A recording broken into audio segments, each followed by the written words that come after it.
Naam, mtazamaji wa Bongo Super Media, kinachofanywa hivi sasa na viongozi mbalimbali wa nchi mbalimbali duniani ni kusema ukweli kutokana na kile ambacho kinaendelea katika mgogoro ambao unaendelea huko Mashariki ya Kati, huku viongozi wengi wakimwambia Trump ukweli kwamba yeye ndio chanzo.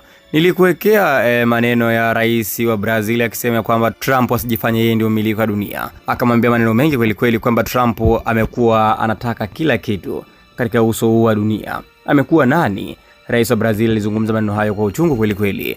Sasa leo rais wa Ujerumani naye kaamua tu kufunguka ukweli, kumchana makavu, kumwambia Trump. Sasa rais wa Ujerumani kumwambia nini Trump? Cha kufanya ni kusubscribe ili uwe mtu wa kwanza kupata video mbalimbali kutoka hapa Bongo Super Media. Na bila kupoteza muda, rais wa Ujerumani Frank-Walter Steinmeier ameonya kuwa kurejea kwa Donald Trump madarakani kwa muhula wa pili kumezua mpasuko mkubwa katika uhusiano wa kimataifa, hususan kati ya Ulaya na Amerika. Akizungumza mjini Berlin, amesema hali hiyo imebadili kwa kiasi kikubwa mwelekeo wa diplomasia ya kimataifa. Steinmeier amefananisha athari za mabadiliko hayo na zile za uvamiaji wa Urusi nchini Ukraine, akisisitiza kuwa dunia haiwezi kurejea katika hali iliyokuwepo hapo awali.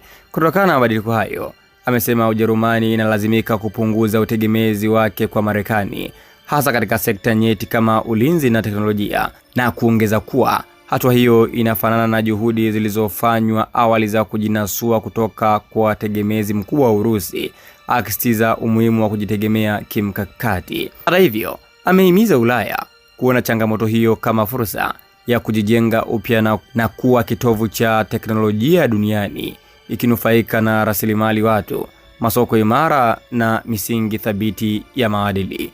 Mwisho wa taarifa hii. Kwa maana yake hapa, rais huyu wa nchi Ujerumani Frank-Walter Steinmeier kasema ya kwamba Trump ndio chanzo cha mpasuko mkubwa duniani, na hivyo hivi sasa wao kama Ujerumani wanaanza kujitegemea, kupunguza utegemezi dhidi ya Marekani, hasa katika swala zima la ulinzi.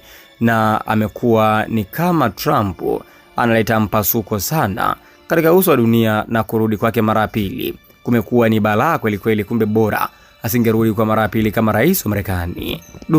Rais wa Ujerumani kaamua kusema tu kweli, kajilipua akamwambia Trump ukweli, yeye ndio chanzo, yeye ndio sababu ya kila kitu. Mtazamaji, maoni yako ni yapi kuhusiana na hiki ambacho amekizungumza rais wa Ujerumani? Niandikie maoni yako hapo katika sehemu ya comment.